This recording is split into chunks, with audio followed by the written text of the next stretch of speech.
Well, it's a pleasure to introduce Fiona Skerman. Thanks for coming. Fiona is talking about partially observable graphs. I don't know how to introduce the center. When can we infer underlying community structure? Cool. So, thanks for being here, Fiona. No, Brendan, thank you. Thanks for inviting me to the Topos Institute. Cheers. So, I'll talk about what we mean by partially inferring graphs and also what we mean by community structure. So, we'll be thinking about the model of edge sampling. So, we imagine we have some sort of underlying graph that we don't necessarily see. Okay, some vertices and edges. And then we're going to sample from that. So, we sample each edge with probability P to get some observed graph. Okay, so the vertex set is just the same, and here we've seen each edge with some probability P. So, independently, yeah. So maybe something like this. Okay, so this will be what we mean by partially observing. And to say what we mean by community structure is a bit different. So there's a sort of an idea called modularity, which is what I'll talk about, and it comes from people in network science. And the idea is that it gives you a measure of how well a graph can be clustered, and also a way of comparing two different partitions. So what we get is the following. So you've got some graph, and you have some circles or parts, which are going to be dividing up your vertex set. So imagine we've got some graph, and some curly A is our vertex partition into some number of parts. Then for each of these, we'll get some score of the partition, which we'll detail in a second. And then you get the modularity of the graph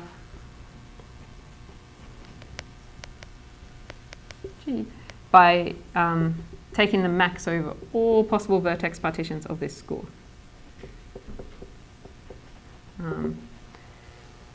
Yeah, great. So this was defined in 2004 by people in network science. So by Newman and Girvan. And I'll talk a bit more about the exact definition and the kind of intuition behind why exactly this was chosen in a second. But perhaps it's interesting to study just because it's so ubiquitous. So when people have sort of real data sets like telephone communications of millions of sort of edges, that kind of thing, there are some heuristic algorithms which will using this to compare things along the way. So there'll be a bunch of greedy choices along the way, and choosing which sort of partition to pick based on which gets a better modularity score. And so this is, say it underpins algorithms such as Louvain algorithm or Leiden, if you've heard about these. Yeah. So I'd say it'd be the main thing people use when they cluster large networks. Good. Right, but the question we are asking today is, so given some sort of allowable error, for what P do we actually estimate the graph properly? So say that with probability greater than 1 minus epsilon, this value is similar in both graphs. Okay, so sort of imagining that we can't see this, but if we have a sort of guarantee on how many of the edges we're seeing or what proportion we're seeing, we might get an idea that this value is correct. Wait, that was the, oh, sorry. No, please ask it. This would not help us find the A. No, we'll have some information about that. Yeah, in a bit. Yeah. So I guess the What's your kind of intuition stuff?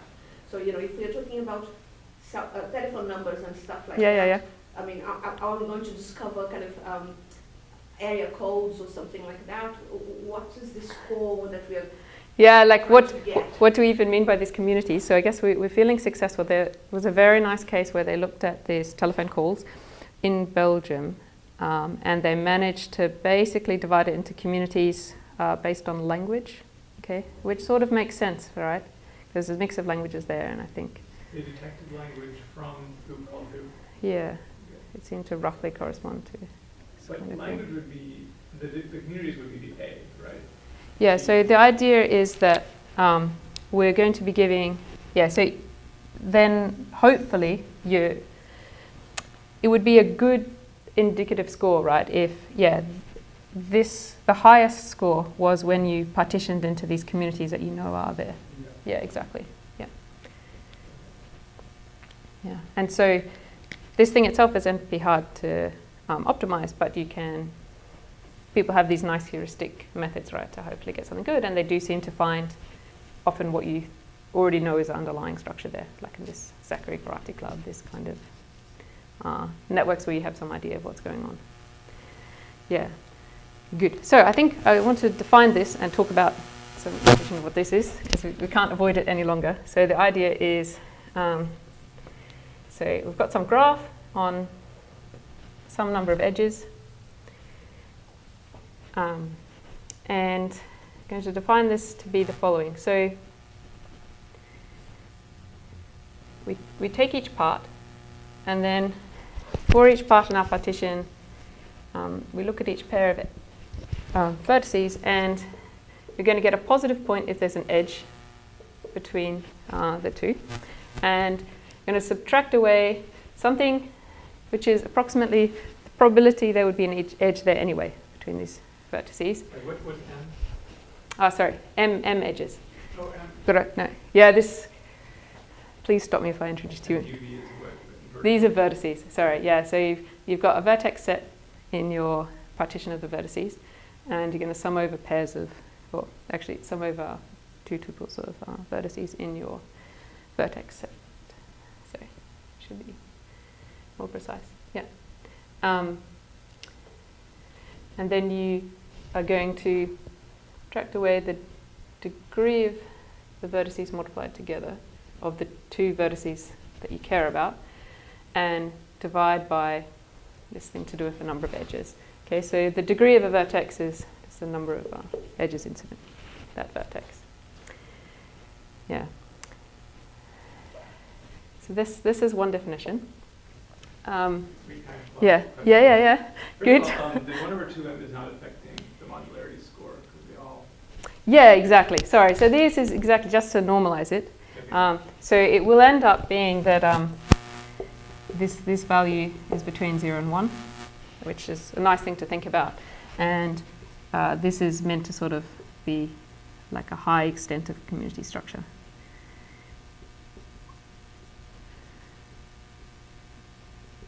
Okay, right. Because every sum in, you're saying over all the clusters, we're going to add some stuff up.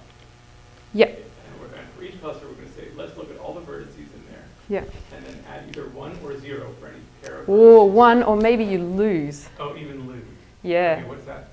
So what this is meant to be, it's meant to be heuristically the probability that U and V are joined together. Okay, so the idea being that if you have two vertices which are of very high degree, then they're more likely to have an edge between them, right? Just because they're so saturated with edges. So it's somehow not special that you manage to catch the edge inside your part. There's a fairly exact way in which this particular term comes up. So It's not over m squared, it's over 2. this is over 2m, which is then over this.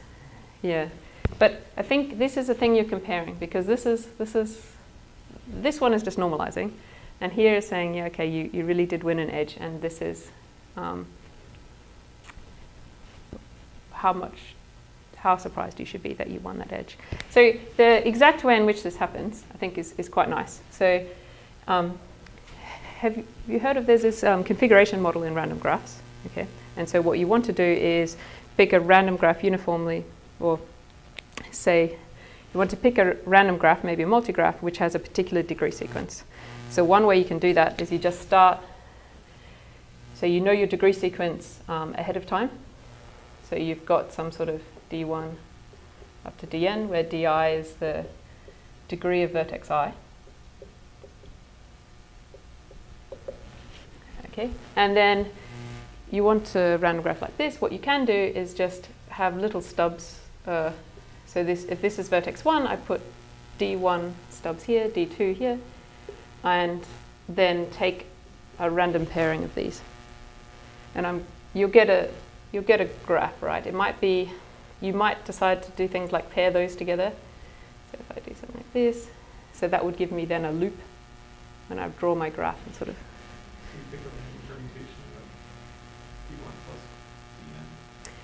No, so you really do just pick.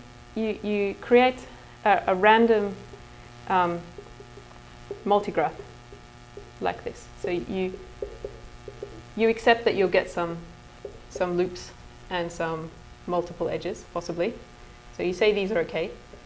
And then there are methods whereby if you prove something happens in this model, depending on the degree sequence, you can say it then happens if you're just trying to pick from the graphs which have this degree sequence, but you don't allow this. Yeah. But the really nice thing about this is you can compute stuff very easily. So if I have some vertex u, and I've got some du stubs here, and I have some vertex v with dv stubs here, then the expected number of times that they join together, we can exactly work it out, right? So the probability that this stub will join one of those is just the number of stubs here divided by the total number in the graph, which if you think about it, it's twice the number of edges minus 1, because we're not allowed to join back to ourselves. And then that was the probability, the probability that this one joined here. So then the expected number of edges from here to here is du times, degree of u times degree of v on this thing. Yeah. So this is the argument for why this is true. But when that minus 1 then? Yeah, it's dodgy. Okay. that's the thing. But to first order, this is what's going on. Yeah, you're right. Yeah, this is not better. Yeah.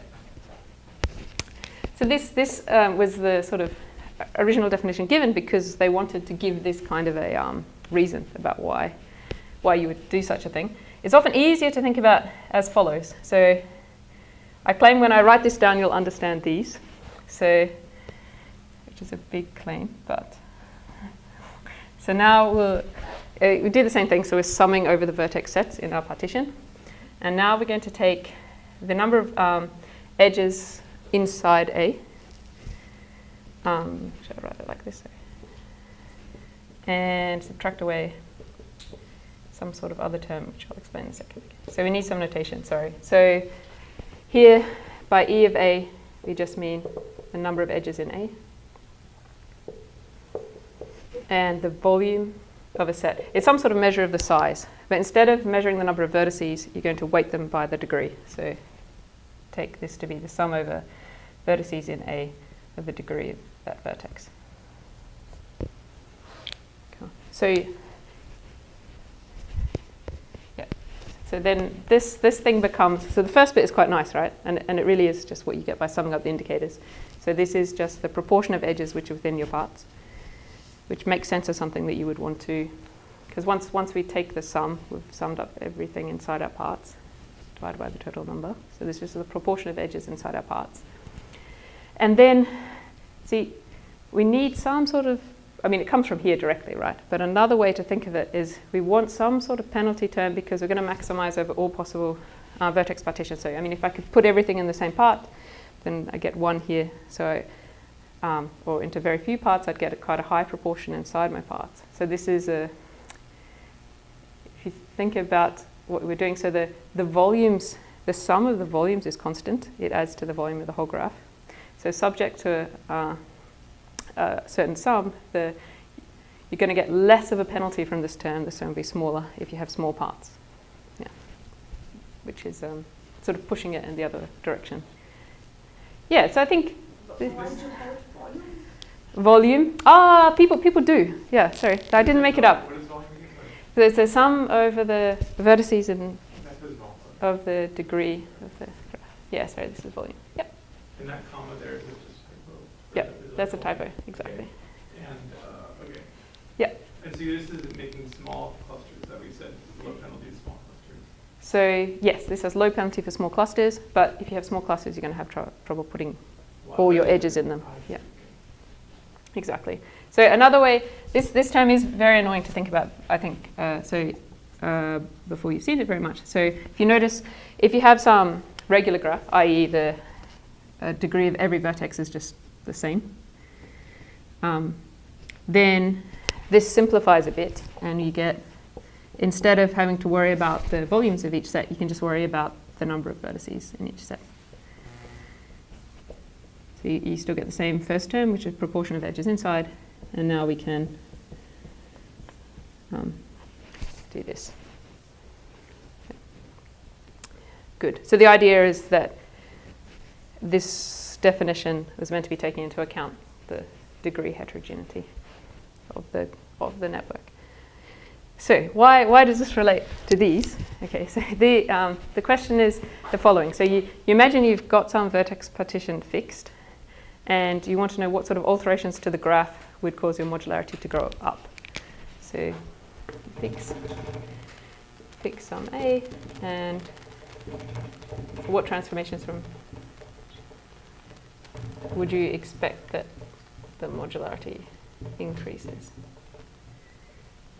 Without changing our total number of edges or something. Yeah, all of these don't change the total number of edges. Exactly, yeah. So we haven't changed the total number of edges. We've also kept the volume in each part the same. These are, what this diagram means is you have a vertex partition with some number of parts. You pick two of them, and where there were two non-edges and two edges between these two parts, you flip them so that the two edges between become two edges there and not there. These five are the only, but every No. way, okay. No. Okay. But, so I claim this one you should be able to see in your head almost, right? Because the total edges stayed the same, except the proportion of edges within went up, and the volume stayed the same, so we don't have to worry about the second term. Okay, so here the modularity went up. Oh, sorry, so this is non-edge. Non-edge. Yeah, so two edges, two non-edges, and then around. Cool. And then the second one, so you notice if you did the second one twice, you can do the top one. Yep. So this also turns out to always increase the modularity, though it's a bit harder to check. And so what we did there, if you think about it, is we took two of our parts, and we have some non-edge here and an edge here, and we took this edge and put it in a part, but it was important that we put it in a part that was one of its endpoints before, okay? So we put it in this part, and it was going between this part here and this one. So if we just take an edge and put it in some other part, sort of unrelated to the two that it was between before, then this actually doesn't necessarily cause the modularity to go up. Yeah. This is now just to whet your appetite, and these also don't always work. Though this one does work if you only have two parts, and the modularity is not so silly. Is it good that it doesn't cause the modularity to go up? Like, maybe that means the modularity score is not what we want. It looks more modular. It's these, yeah, so this is the question, right? But maybe there's, some sort of Arrow's theorem, right? That if you write down a bunch of things you want to be true about any score, then something goes wrong. So these are the ones, these work for modularity, and this one almost works for the two parts. Yeah. Sorry, is there such a theorem? Yeah. Is that something that could be the case? Could be the case. Could be the case. It should be the case. You guys are category theorists. You should I see would it. say there's no better score than modularity for detecting community structure according to these. No, this is a score. So this is the Fiona score for community detection, and it got 2. No, this isn't even real, right? Because this is just a subset of this one. So it's out of 4. It got 1 out of 4. So it's pretty bad. Yeah. What's that? This is bad according to No, the idea is you should get an idea of sort of how it behaves. Yeah. So these are some things you might want. They don't exactly work. Yeah. Whenever you talk about a score, talk about the mathematical properties of this, it starts feeling really subjective, right? But it's not subjective. I find it sort of intrinsically interesting, and I'm trying to sort of portray how it behaves. It's an interesting question. Like, is there a way to write down a list of desiderata for a modularity score and show that this is the unique one that has these properties? Yeah. As opposed to like writing down a score and then that seems reasonable and then seeing. Yeah. Yeah, exactly. I'll tell you afterwards. Thanks. Good. Yeah, but I mean, there's some truth in that, right? People who are really working on applications come up with scores because I guess they understand the application network, but right, and so there'll be some particular score which works for some network, and it's really hard to understand it fast. Maybe it's similar, or maybe it does better on this simple criterion. Good, but anyway, let's think a little bit more about the properties I wanted to see. Yeah, so one thing, so we can say a few more things. One more thing I think is interesting is, so for example, think about isolated vertices. These are basically just ignored by the score. They're not counted here or here, so you can put them anywhere in your vertex partition you like and you'd get the same score. So we can just sort of pretend that our graph doesn't have any isolated vertices if we're interested in its modularity. Ignored. But that's a sensible one, right? Yeah, good. Okay, cool.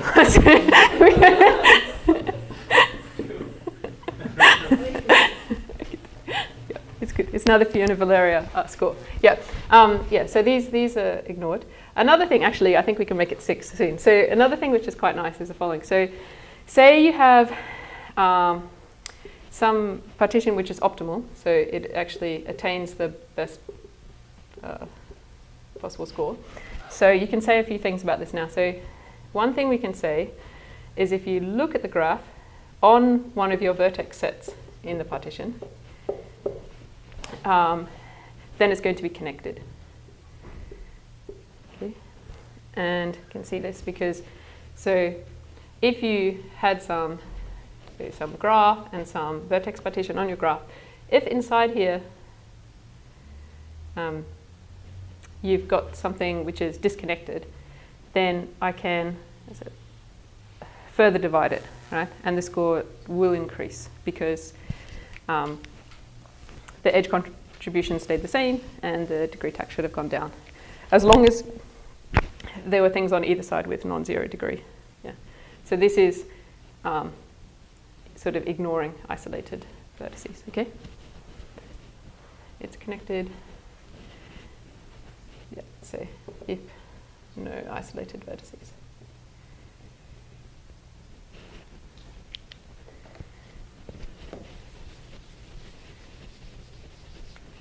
And so this is also something I guess you would want, right, for a score.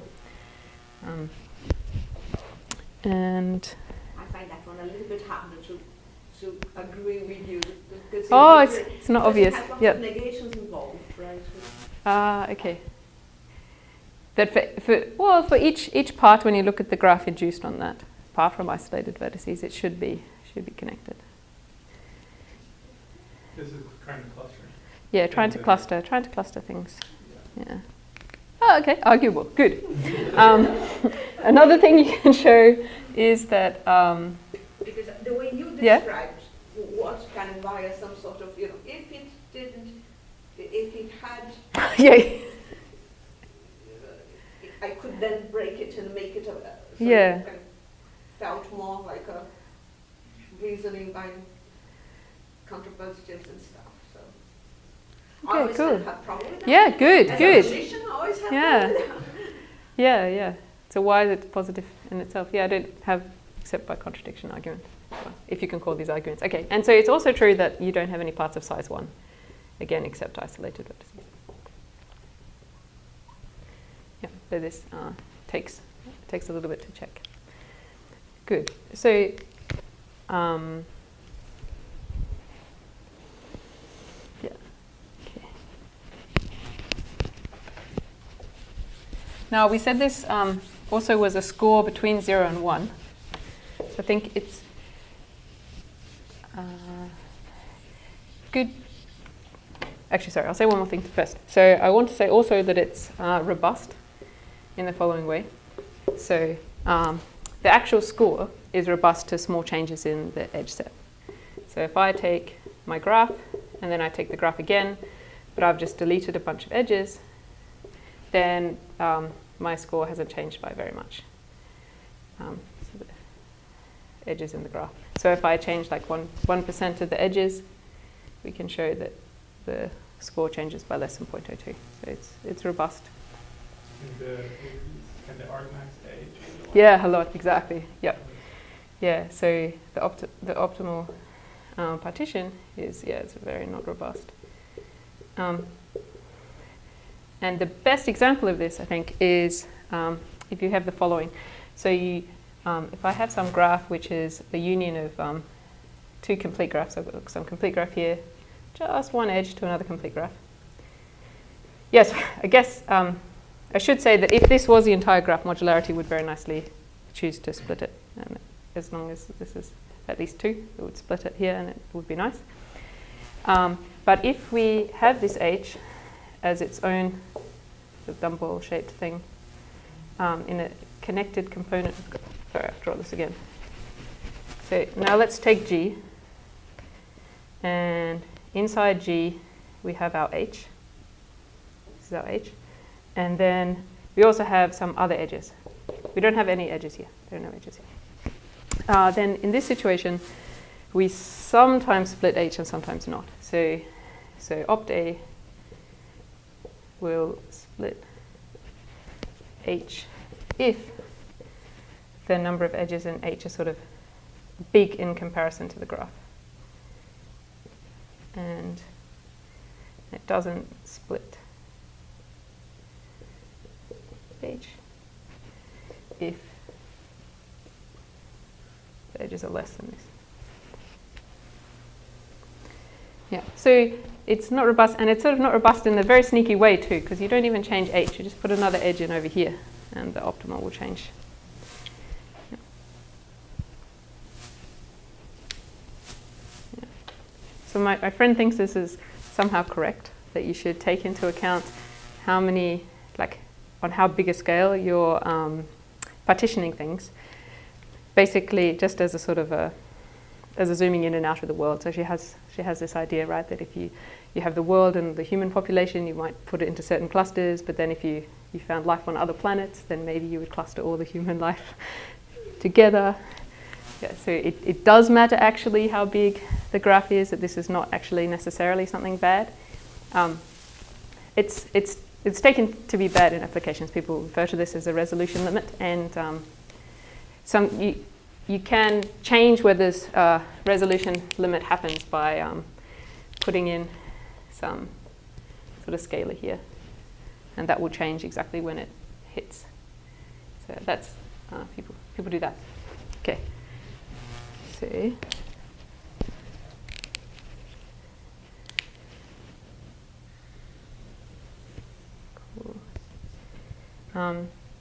Yeah, the other thing I wanted to talk about is some properties which tell you that you're either got modularity sort of, we said 1 was the max, right? So near the max, which is meant to be a lot of community structure, or very little.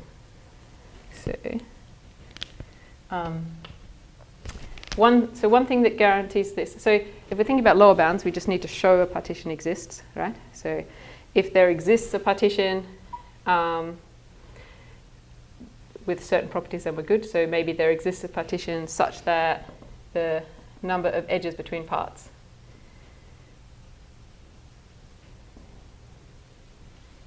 is less than some small proportion of the total number of edges in the graph, and the volume of each part is small. And it's small in comparison to the volume of the entire graph. Okay, so this just directly by the definition will give it to you. And it's What's the picture? What are the F1 over 2 rho of G? oh epsilon, sorry. No, E. So the idea is you've got some graph and partition on the graph, and if few enough of the edges in the whole graph are between, and each part is small volume-wise, then you will get modularity near 1. And this is somehow restating the definition, but it's kind of nice, and you really do need this, right? Because you need both of those terms to be small. Or you need within a factor of 2 of this. And another thing you can say is, do people here heard of expander graphs, right? So you can say a graph is an expander. So let's say H is an expander if for all sets in H, you basically get a lot of edges coming out of S. So this is some sort of bound on the number of edges coming out of S. But it's always given in terms of, there's various ways of writing it, given sort of over some sort of size measure. So one of the common ones people think about is the volume of the set. Okay, so this is H expanders, and you can say modularity is very close to 1 if you don't have any big subset which is an expander. So the statement then is, so this is some sort of aside, I guess, and the statement is that if there's no subgraph H where H is big, where big just means some sort of constant proportion of the edges inside a graph, and H is a delta expander. So any big subgraph of our graph must have very little expansion. Okay, so this is another thing that will tell you have modularity very near 1. Yeah. So this is also related. Very near 1. This is not for any epsilon. Is it just for very small epsilon, or for any epsilon? These are both. The top one, like, is just in terms of epsilon. So it's true for all epsilon. Yeah. So it is true for all epsilon. Okay. Yep. And yeah, and this is also true. Maybe less tight, not so close to 1. Yeah.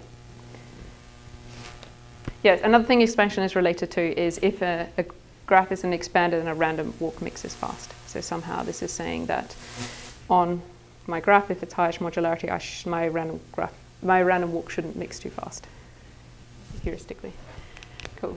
And things that say we're very close to 0 is basically having a uniformly spread haze of edges. So if people, so one thing sort of concrete to say is it's less than the spectral gap of the Laplacian of the graph, where this is the normalized Laplacian.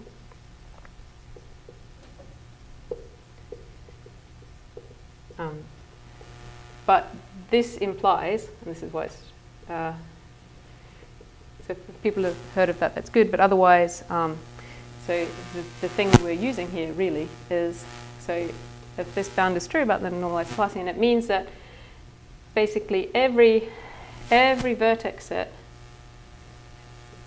has about as many edges coming out of it as you would expect. So if you can work out how many we would expect. So we would expect, so let's say, so this is set X bar. I mean, leaving that step. Yeah, exactly. So the edges between. I'm getting completely lost. Please, sorry. Yes. An expander is, I mean, what's the motivation for this S expander? What should I be thinking of if I'm thinking of telephone calls and stuff like that?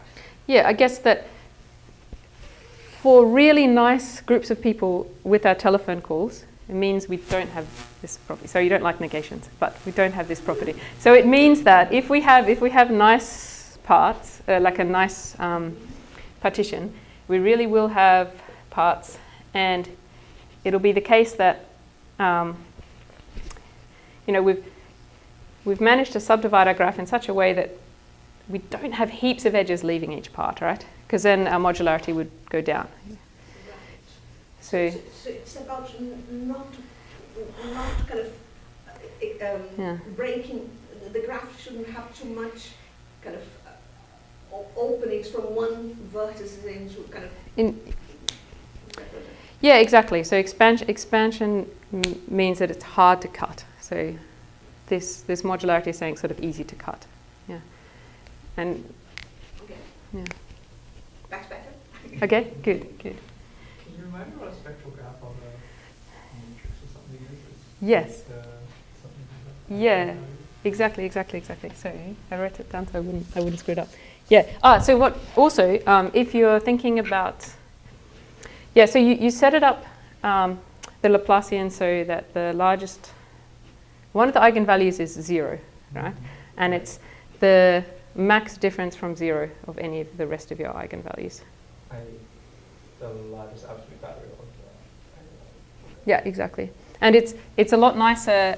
So for G, a regular graph, you don't have to think about the Laplacian at all. You can think just about the adjacency matrix. And then it's the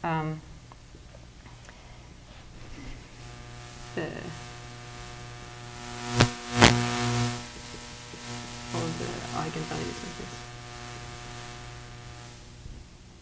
Yeah. I think you need a, sorry. So let's say in that case, I mean, I still can write the Laplacian, right? And that's less than 1 on, or it's equal to 1 on R of this. And so in particular, if I have a G regular graph that I want to bound above, I can just think about this. Yeah. Yeah. It's nice partially because people know a lot about these things and they're connected to things like expansion. Yeah. Yeah. So, yeah, I guess maybe I'll leave it here, but I'll just say that the number of, if it's true for sort of every set in your graph, that the number of edges across is what you'd expect. If you just threw in edges at random, this is what leads to low modularity. Yeah, good.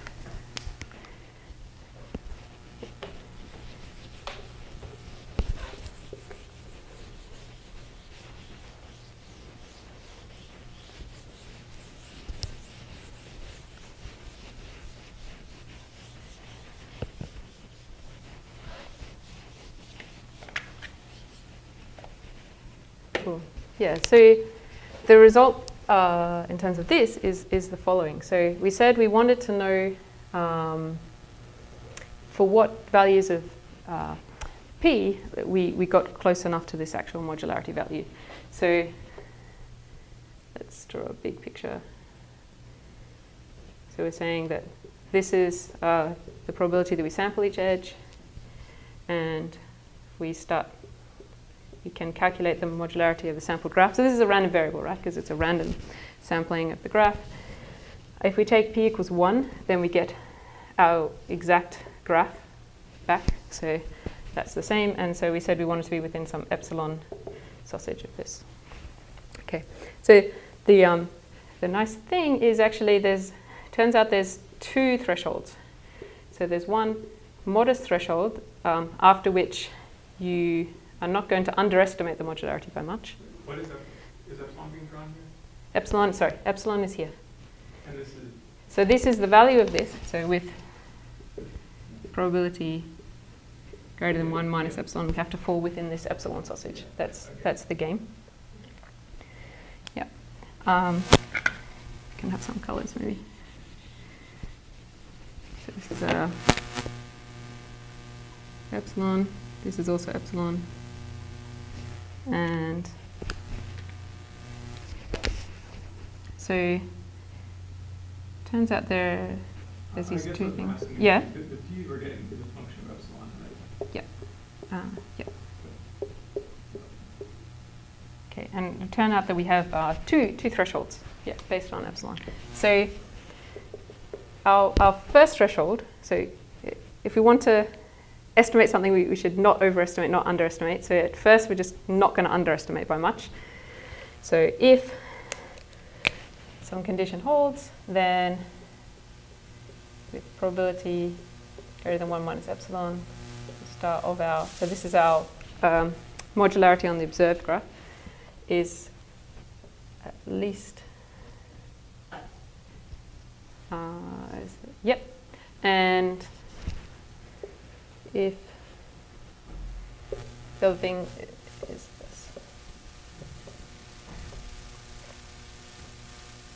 Yeah, so it turns out the conditions we need here is, so for all epsilon, we have a sufficiently large constant, and then the condition is, so here we want the number of edges in the base graph times the probability to be bigger than that constant. So if you think about that, that's the expected number of edges you see, because it's total number of edges and the probability to see each edge.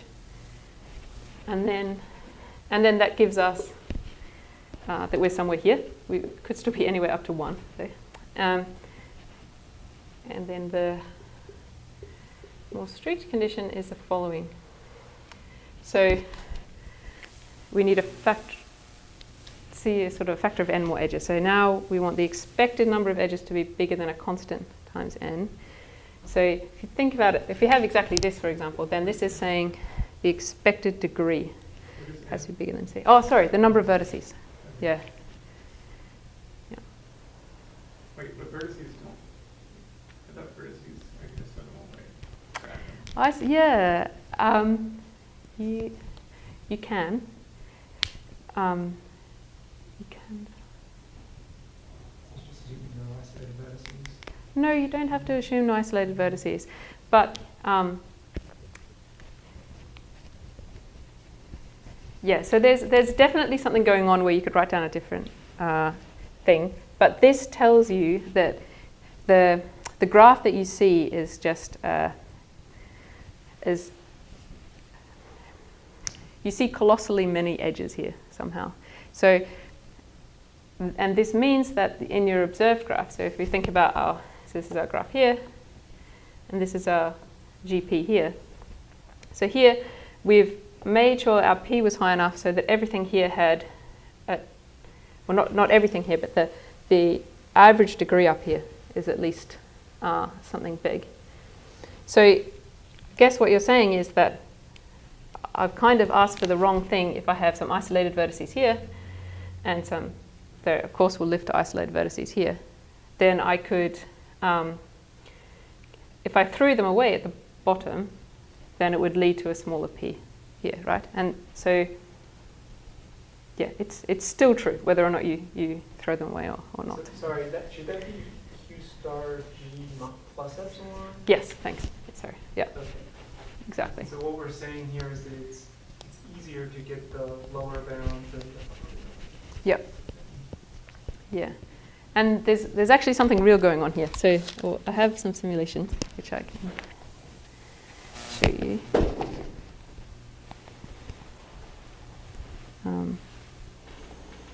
Yeah, so this is a graph on about 60 vertices and 160 edges. And I drew a bunch of times, if you want to have a look. So I figured the audience was small enough I could show something physical. But the idea is that, so what do we do in that? If it's a random graph that we get, right? So you can, but if I know my physical graph G and I just give you some p-value, you can generate a graph. And so I did that 50 times for each of these values. And so you have some graph, and then using these heuristic methods, found the modularity value of that graph.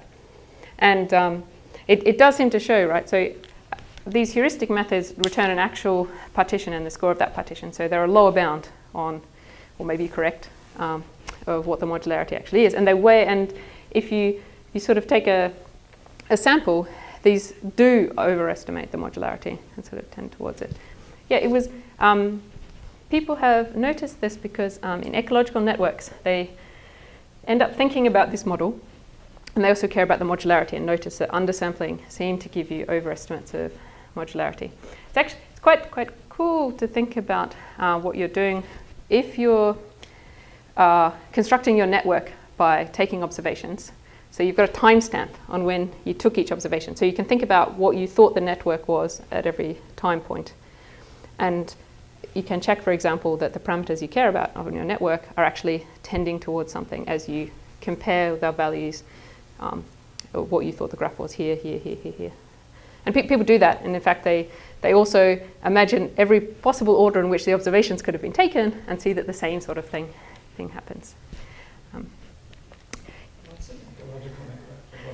Oh, sorry. Yeah, exactly. Yeah, can be. Yeah, so the things I've heard of actually often bipartite graphs, to be honest. So you're thinking of some sort of insects, and every time they visit a flower, you'll get some sort of, you'll draw an edge, sometimes a weighted edge, but often also just a binary edge. Yeah, there's a lot of things you have to think about. So sort of, I guess, importance sampling. So you're a lot more likely to see some animals than others. So you want to build that into your model somehow. So if you're seeing, that's like having different values of seeing each edge possibly. And what do clusters in this represent? That's a good question. So I guess the clusters are allowed to have both. So if you imagine you've got some sort of flowers and some sort of insects here, they're allowed to include from both, I think. But yeah, I don't know, except that these visit those a lot. Yeah. I don't want to say something wrong, but I guess it's like a really interacting bit of the network. Right? Yeah. Good. And the last thing I want to say here is that we have also a bit of knowledge about what the partition looks like. So if we're given some partition, imagine sort of we've looked at this graph and we found some partition, we can construct some partition, which is by sort of grouping together parts here, so that however well this partition did here, this one will do nearly the same down here. So this is still under this condition. So if we had this stronger condition, so the modularity values are similar, we can take a high scoring one here, so optimal, and that will do close to the optimal here. So you can say that. So this is our the partition we're interested in on the graph we can see is fairly close to this thing. Some sort of probability. Yeah. Real examples. I feel like I wouldn't know how many edges there were in G. True. Aha. So you're wondering, yeah, how you. So I guess this is. But that's okay if you're allowed. So you see some number of edges, and if you say that that's near the expected number of edges, then you just need to see if that's bigger than some big constant. Yeah. So under the assumption that this is pretty much, well, it is equal to the expected number of edges in the thing you see. And so then if you're happy with pretty much what you see, then you're happy. Yeah. Yeah, but it's a good point, and it's yeah. But I think it's kind of interesting that it matters almost just the amount that you see, not the proportion that you see. Yeah. Nice. Yeah. Cool. Yeah. So this is the end really. The main open question is how do you rigorously say? So sort of undersampling and implies overestimating.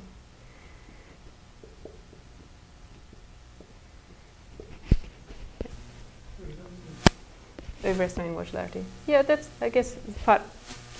So if you can make precise in some way, and something that's true, saying that as I tend to undersample graphs, it's not just that our bounds here or some so for example, like these example networks, that when we undersample them, we got higher values of modularity, that I really am overestimating it. So we know, so I guess I should say that we know, so for the case we know the most about is when this is a complete graph, when you expose this as just the random graph where we have each edge independently with probability p. And we know a lot about what that modularity looks like. So if the underlying graph is a complete graph. And there's sort of these phases. The first phase we don't know anything about, and there's sort of this sparse phase where it's very near 1, and then somehow it dips down.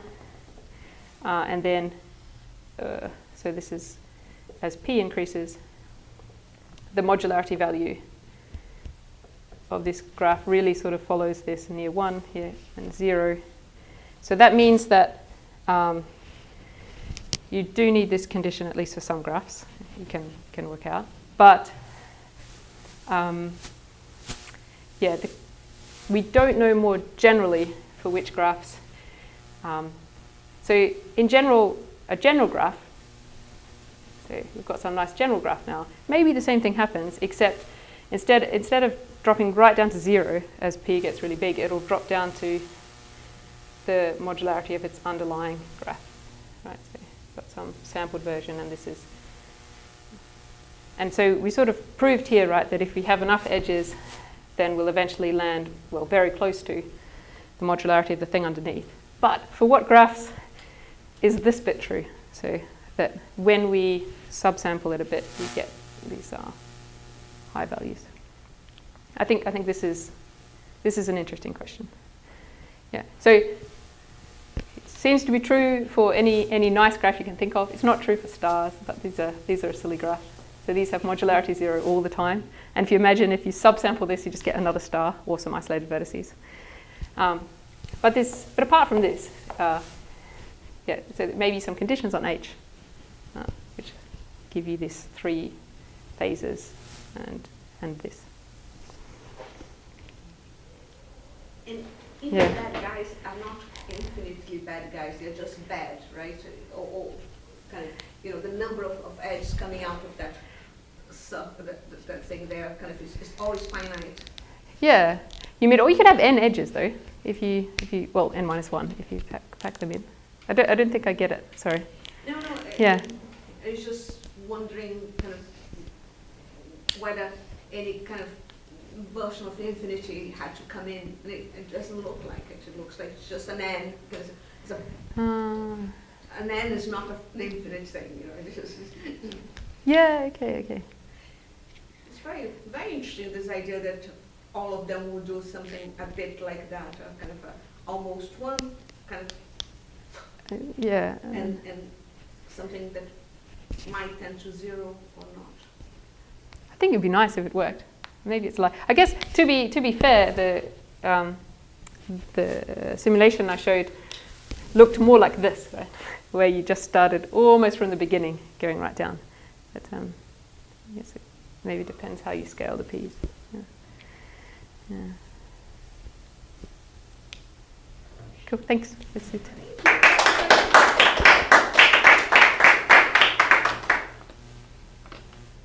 Hey. Yes. Do we have a story for weighted graphs? Yeah. Absolutely. Where you put like some weights and everything is happy? Yep. And in a way, it's a lie not to mention that. It's probably applied most with weighted graphs. Yeah. So absolutely works with weighted graphs. Yeah. Do you drop the edge or you just decrease its weight? Yeah, so here, instead of having an indicator for the edge, you put the weight of the edge. Yeah. In the P, in G sub P, do you drop the edge completely, or do you only drop, do you drop the weighting a little bit? Oh, sorry, you mean, do we know, so we do also know this is true for weighted graphs, and so, yeah, there we imagine that your P is the same for all edges, but then... You drop the edge fully. Yeah, you drop the edge. Yeah, drop it, sorry. Okay. Yeah, I don't think I understood your question. We either drop the edge or repeat it with the weight as above, yeah. Could you do the other thing? If weight 0 means no edge, you could just decrease weight. Ah, yeah. Of it. Yeah. Variation, which Yeah. would be interesting. Yeah, you're going to have to do something a little bit funny though. So the problem is if you have a graph and all edges have weight 1, or you have that graph and all edges have weight 0.2, it gives you the same modularity. So you're going to have to do something with them being different relative to each other. Yeah. But that's okay. You can imagine, you can imagine maybe your model sort of, you've got some nice weighted graph and it just perturbs them all, right? As you, yeah. You notice I only talked about having edges here and edges here. So anything you see here did exist here. So if you put in edges sort of false positives the other way, it's actually, you can construct graphs where In the random case, you do about as bad as an adversary, putting them in. So, yeah. Yeah, so you're going to have these kind of problems if you're thinking about weighted edges, and because there you get to put them both up and down. So I think maybe interesting things would happen. Yeah. Yeah. Yes. Any other questions? Okay, that's thanks Pete once again. Yeah, thank you. Awesome.